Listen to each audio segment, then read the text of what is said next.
Ok, on y va? Vous êtes prête? Allez-y. Allez.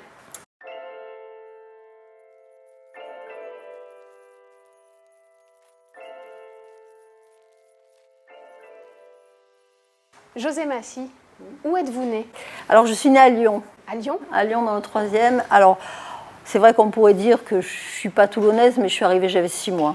Alors, est-ce qu'être toulonnais, c'est être né à Toulon? Ou est-ce que c'est vivre à Toulon depuis si longtemps? Est-ce que vous vous sentez toulonnaise? Oui, tout à fait. Comment ça se fait que vous êtes arrivée à 6 mois ici? Alors moi, vous savez, mon père était dans la police. Alors je suis la dernière d'une famille de 6 enfants. Il se trouve que mon frère avait de l'asthme. Et donc le médecin a conseillé à mes parents de venir dans une région un peu plus ensoleillée. Voilà. Mon père était dans la police, il a eu sa mutation et il est arrivé sur Toulon. Vous étiez 6 enfants? Oui, Combien de frères, combien de sœurs? 3 filles et 3 garçons. On aime la parité, vous savez. On a toujours eu la parité. On a toujours aimé la parité dans la famille. Donc un papa policier. Un papa policier, une maman au foyer. Et donc vous avez fait les écoles d'ici? Vous êtes allée dans quelle Alors, école? alors moi j'ai fait l'école publique. Alors j'ai commencé au Pont du Las, à l'école élémentaire au Pont du Las. Et puis comme j'habitais les HLM de Bois-Rencontre, l'école Sandro a été construite. Et donc j'ai rejoint l'école Charles Sandro et après Bonaparte. Et vous avez fait des études? Alors j'ai fait des études, oui, puisque j'ai fait maths sup, maths spé. Je suis professeure de mathématiques. Vous êtes une matheuse? Je suis une matheuse. Toujours aujourd'hui? Toujours aujourd'hui, et j'aime les chiffres, voilà.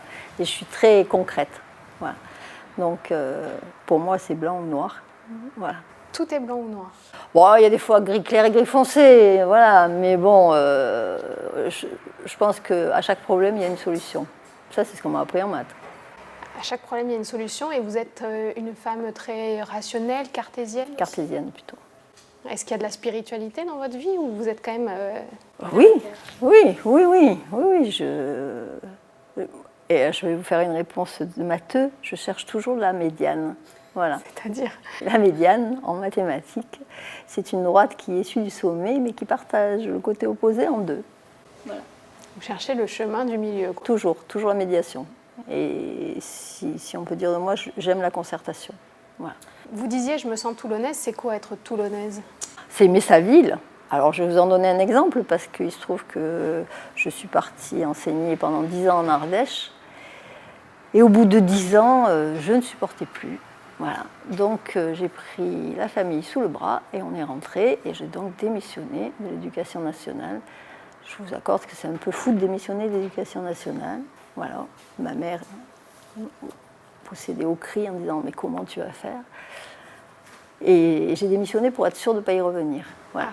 Voilà. Donc je suis rentrée sur Toulon, je suis revenue voir la mère et j'ai recommencé. Voilà. Je pense que c'est vrai que des fois, on peut recommencer à zéro. Voilà. Ça, c'est votre système, c'est-à-dire vous tranchez. Moi, voilà.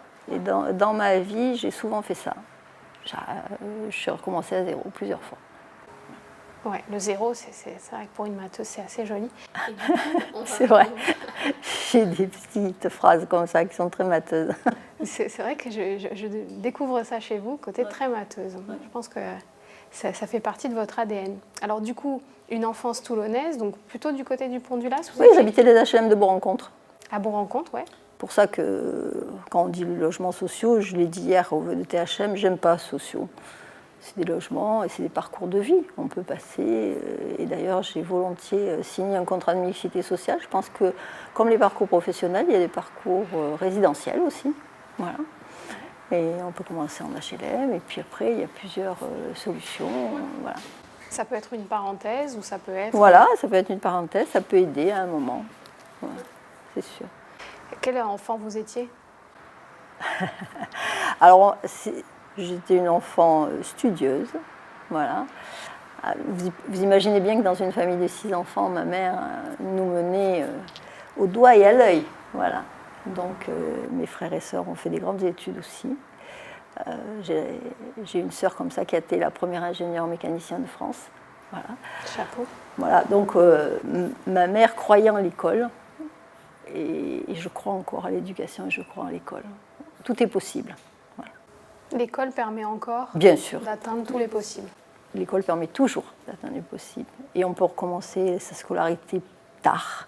Moi, j'ai des exemples, après, dans ma vie, dans ma vie professionnelle, et même en mairie, hein, puisque j'ai une secrétaire à qui je lui ai dit c'est jamais trop tard, et qui aujourd'hui, je suis plutôt satisfaite, est psychologue. Voilà. Donc tout est possible, et quel que soit l'âge. Si on y met un peu de bonne volonté, et voilà, un peu de sacrifice aussi. Hein. Voilà. Mais c'est possible. Qu'est-ce qu'ils ont fait alors vos frères et sœurs? Vous avez une sœur qui était Alors ingénieure j'ai une mécanicien. sœur qui était, alors à l'époque elle était enseignante elle plutôt la couture. J'ai eu un frère qui était pilote de chasse, un frère, donc une sœur qui était, puisque c'était un garçon, une fille, hein. Une sœur donc qui était ingénieur mécanicien. J'ai un frère qui travaillait dans le Trésor, qui était huissier de justice, et un autre frère qui était mécanicien pilote. Ouais. Et moi. C'est des métiers de service. Voilà, d'être utile. Ben, c'est normal, on avait un père qui était au service de la nation, donc on a été élevé un peu avec ses valeurs. C'est ça qu'ils vous ont transmis, vos parents? Oui. Oui.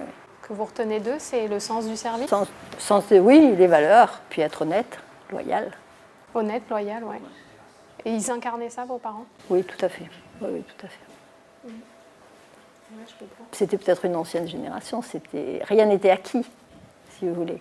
Moi, je dis souvent que maintenant, les enfants, alors je vais paraphraser, on leur donne avant qu'ils aient envie. C'est important, ça, l'envie, attendre. Et je dis ça, mais je fais pareil à mes enfants. Hein. J'ai souvent donné avant qu'ils aient envie de quelque chose. Mais c'est une autre génération. Vous avez eu 3 enfants. Moi, j'ai eu 3 enfants. Chapeau. Comment on fait? Mais non, moi, je trouve pas que c'était difficile. Hein. C'est vrai, j'avais un métier plus 3 enfants. Alors, j'avoue que j'étais dans l'enseignement et que c'est quand même, on a un peu plus de temps que j'étais pas à la mine. Hein. Oui, j'ai eu 3 enfants, c'est très bien. J'ai cotisé pour la retraite. Et j'ai une retraite aujourd'hui, une retraite plutôt active. Alors, on va parler de ce parcours professionnel. Donc, vous avez un diplôme en mathématiques, vous devenez enseignant, vous intégrez... Oui, je fais 10 ans d'enseignement. Et donc là, on est en quelle année quand justement, après 10 ans d'enseignement? Alors, 10 ans d'enseignement, très bien pour élever des enfants, c'est parfait. Vous les avez fait, les enfants, sur ces 10 ans? Voilà, tous les 3 sur ces, voilà, puisque mon fils est né en 75 et ma dernière fille est née en 85. Voilà, 10 ans pour élever les enfants, à la campagne, l'Ardèche, c'est super. Ouais. Et puis quand mon fils devait rentrer en 6e, et il aurait fallu peut-être les mettre en pension, donc on a pris les enfants sur les bras et on est rentré à Toulon. Voilà. Et on a recommencé à zéro. Et votre mari, il était d'ici? Mon mari était reporter photographe, donc il bougeait beaucoup, ça ne changeait pas beaucoup qu'il soit à Toulon ou en Ardèche. Voilà.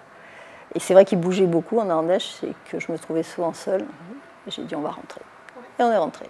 Voilà. Ici, vous avez retrouvé la Alors famille? ici, pour vous dire vraiment que je suis partie à zéro, j'ai recommencé à faire les vendanges. On est arrivé en août, j'ai refait les vendanges et après j'ai retravaillé un petit peu dans l'enseignement, et cette fois-ci dans l'enseignement privé, mais 3 mois, et j'ai compris que l'enseignement, c'était plus pour moi, plus dans cette manière. Et donc j'ai travaillé sur les Greta et sur les personnes en insertion. J'ai toujours un peu eu cette fibre sociale. Donc j'ai travaillé au Greta de la Seine avec des personnes en reconversion. Je travaillais sur les chantiers, sur la reconversion des personnels chantiers, sur la base de Saint-Mandrier avec les militaires. Voilà. Et ça m'a passionnée. Être utile, c'est important. Voilà. Je travaillais sur les jeunes de la cité Berthe. Voilà. Donc j'ai refait un peu de l'enseignement. Toujours des maths, hein? Toujours des maths, mais il y a 1001 façons de faire des maths. Oui. Voilà. Oui. Alors j'avais démissionné parce que les maths, en fait, je voyais mes collègues, elles avaient des cahiers, et c'est vrai que Thalès et Pythagore, ça ne change pas beaucoup. Hein. Voilà. Le français, c'est pas pareil, on peut choisir des textes, voilà. Les maths, ça ne change pas. Et là, par contre, quand j'ai travaillé sur Berthe avec les jeunes en reconversion, j'ai fait des maths autrement, plus pratiques, plus sur terrain. Leur dire que Pythagore, ça ne s'appelle pas Pythagore, mais c'est la règle des 3, 4, 5 dans le bâtiment. Vous voyez, et des choses concrètes. Et puis on a fait plein de choses. Franchement, c'est une époque où je me suis régalée. Donc là, c'est la deuxième moitié des années 80? Là, on est rentré à Toulon donc, en 87 exactement. Et j'ai travaillé comme ça jusqu'en 95. Et je travaillais aussi beaucoup avec les demandeurs d'emploi. Je faisais partie d'une unité bilan qui travaillait avec Pôle emploi. Et un jour, la directrice du C10 de la Seine, le C10 c'est le centre départemental d'insertion sociale pour les allocataires du RMI à l'époque. Oui, devenu RSA. Devenu un RSA après. Et donc, elle vient me voir et elle me dit, vous savez, notre directeur s'en va, vous devriez postuler. Et je me dis, bien tiens, pourquoi pas? Parce que moi, ça a toujours été ça, ça a toujours été des opportunités. Et je postule, tout en croyant que c'était le C10 de la Seine. Et je me présente, c'était les années 95. Et j'ai été retenue. Mais le jour où j'ai été retenue, j'ai appris que c'était le C10 départemental. Ok. Et je me suis retrouvée à la tête du C10 du Var. Du Var. Voilà. Et pas du petit C10 de la Seine. Et pas de la Seine. Mon parcours professionnel a toujours été comme ça. Des petites surprises? Des opportunités où on fait et puis on s'aperçoit. C'est la même chose pour la mairie, hein, je vous raconterai après, mais c'est exactement pour la même chose de la mairie. Donc je me suis retrouvée en 95, c'est l'année où Yann Pia était décédé. Oui, Yann Pia qui est député. Qui était député, qui travaillait un peu avec le C10 aussi. Okay. Et je me suis retrouvée avec une structure qui travaillait sur le département. Et là, je dois dire que je me suis régalée.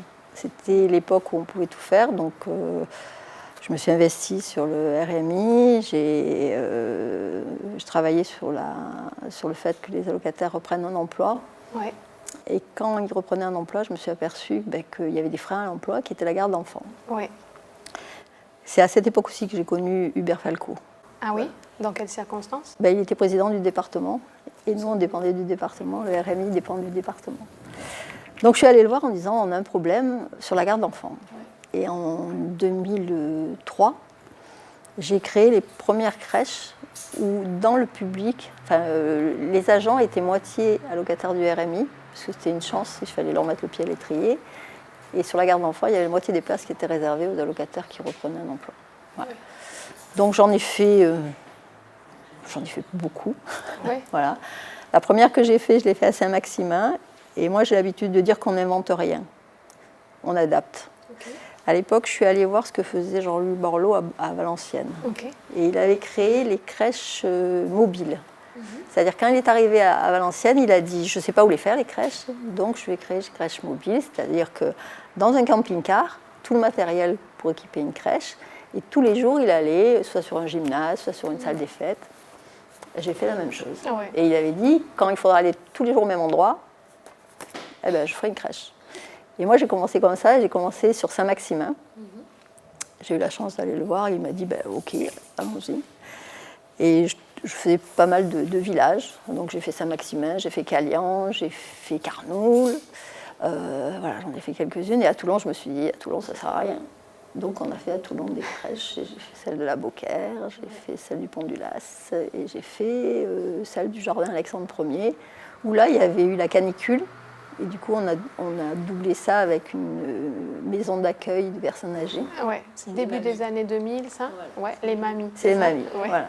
Donc, voilà. Les maisons d'accueil multiservice intergénérationnel. Voilà, donc j'en ai fait quelques-unes aussi. Voilà. Et puis, j'ai jamais eu la volonté, si vous voulez, de diriger une multinationale. Donc le C10 c'était déjà très important et j'avais dit on ne dépassera pas 200 salariés. Donc après, j'ai séparé les mamies. Ah.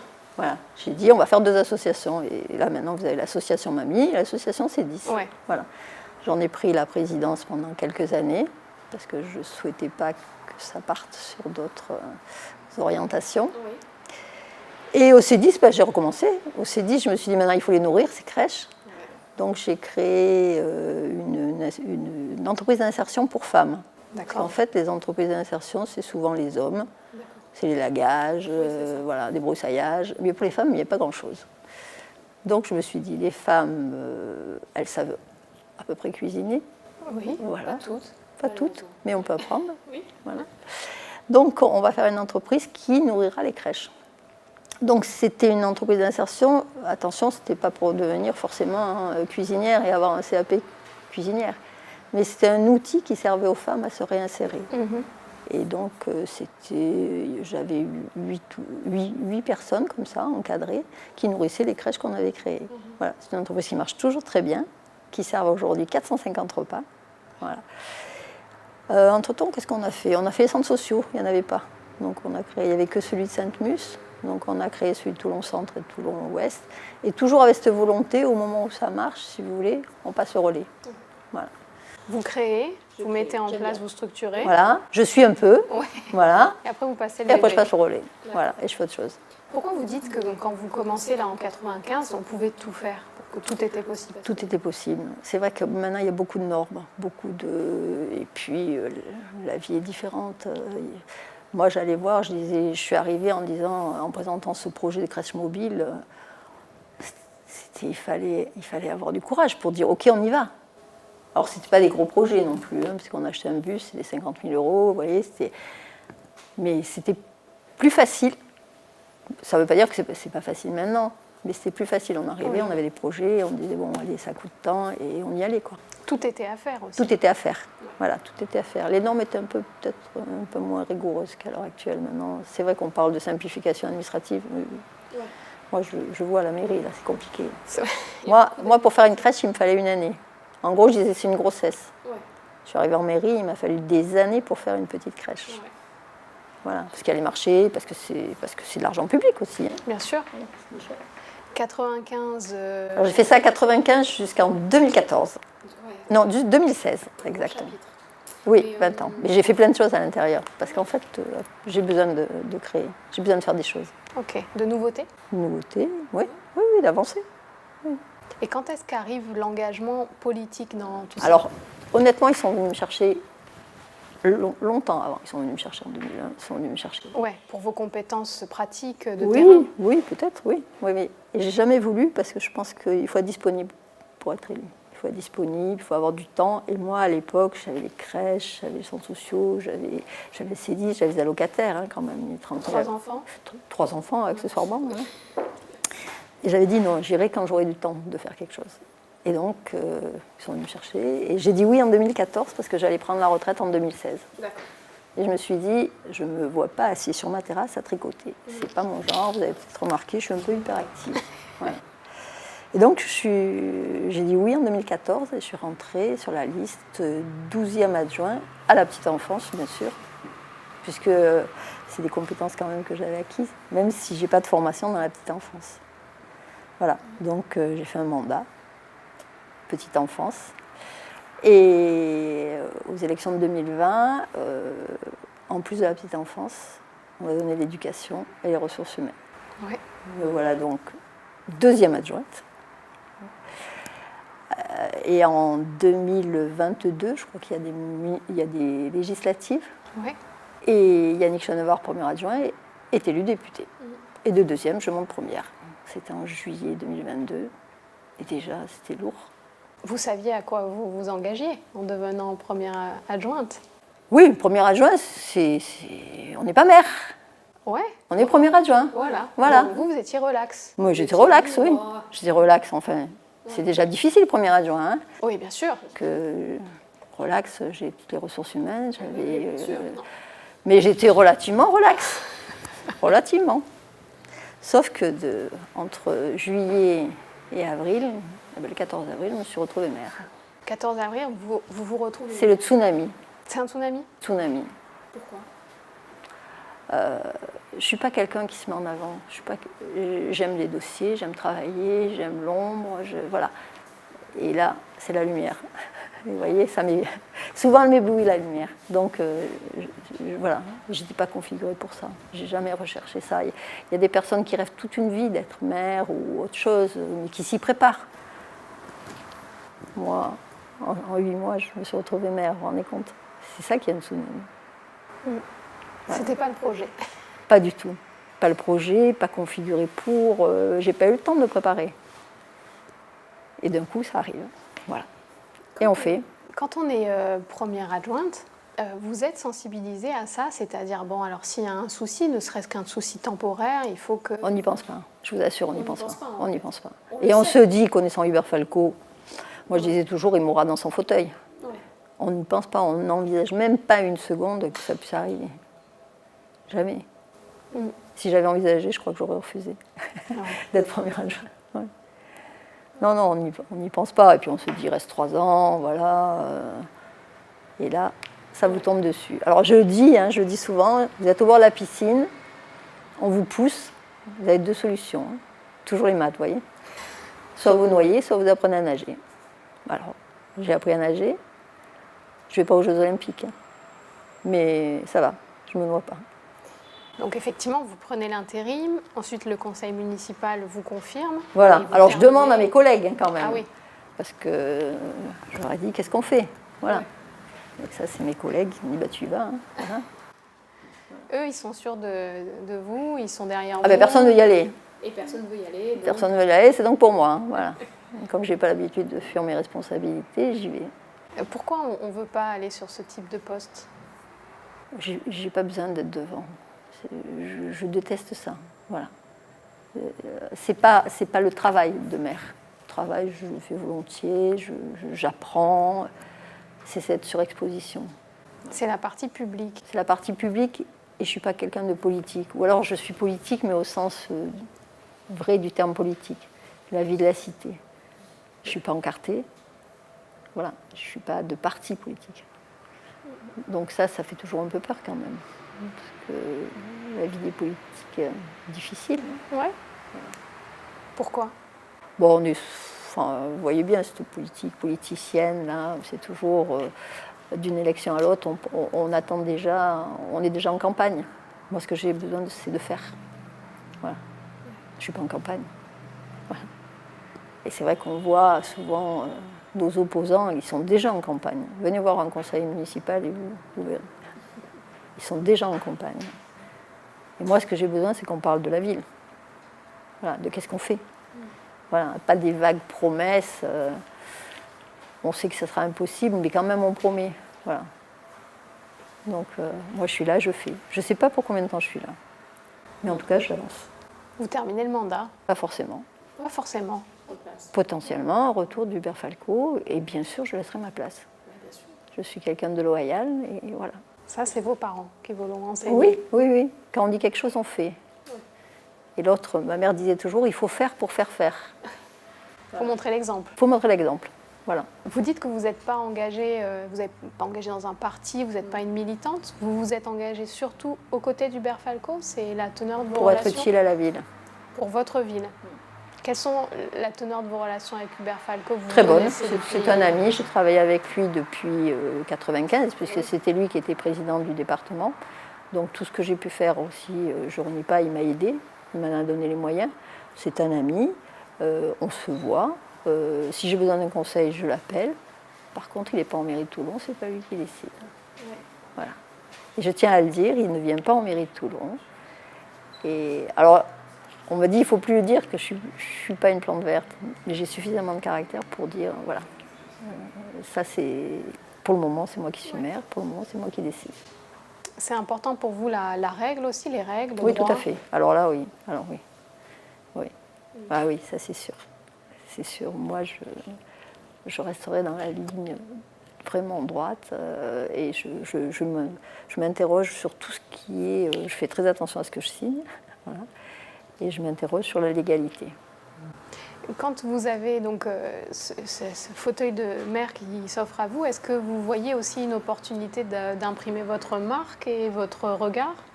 Ou est-ce que vous dites, Ah, je mettrai ma patte. Parce que Hubert Falco est mon ami, mais je crois qu'on est très différents. Oui. Voilà. Sur quoi, par exemple? C'est un bâtisseur. Et puis, il a une carrière politique. Il a 52 ans de politique. Moi, j'arrive. Voilà. Donc, moi, comme vous avez vu tout mon parcours, je suis plutôt sociale. Voilà. Je suis sociale, je crois à l'école. Donc, depuis que je suis là, voilà. Hubert Falco avait le sport, avait la culture, avait des grands projets, et on lui doit le centre-ville quand même. Ouais. Il ne faut pas oublier. C'est important.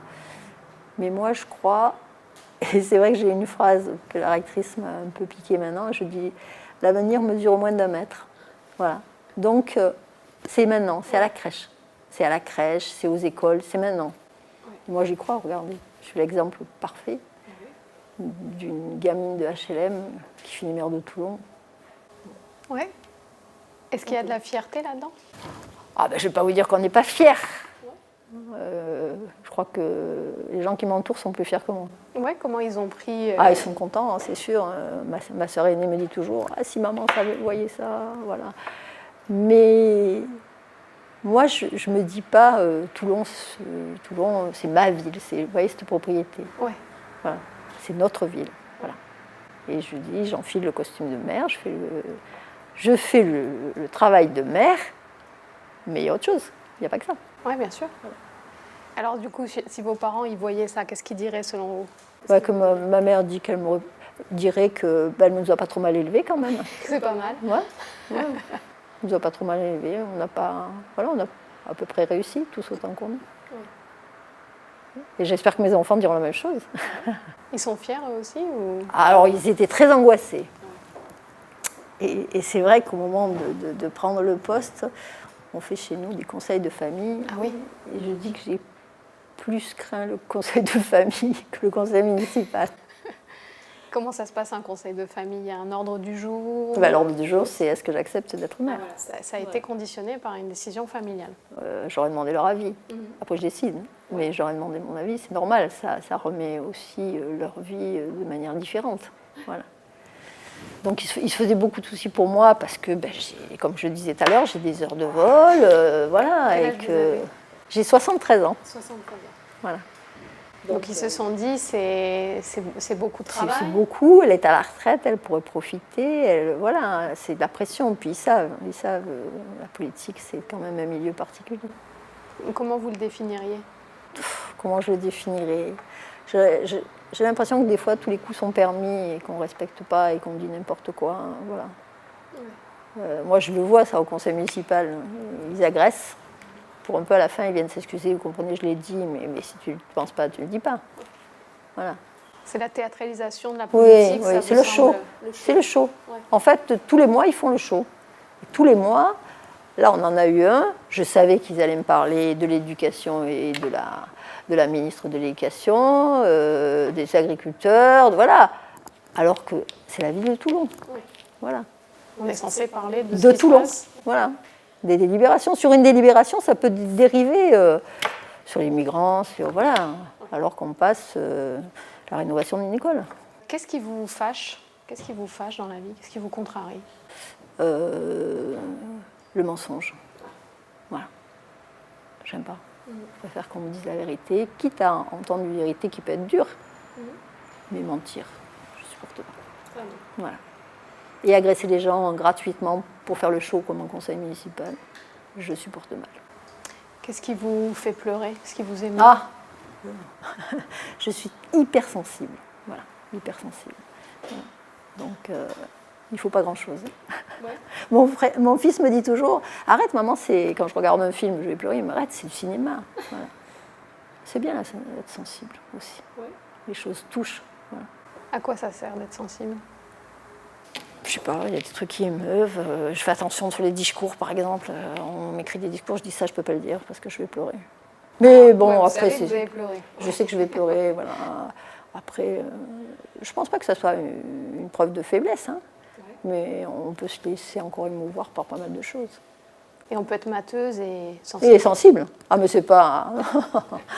Non, c'est les mots souvent qui sont difficiles quand on est des matheux.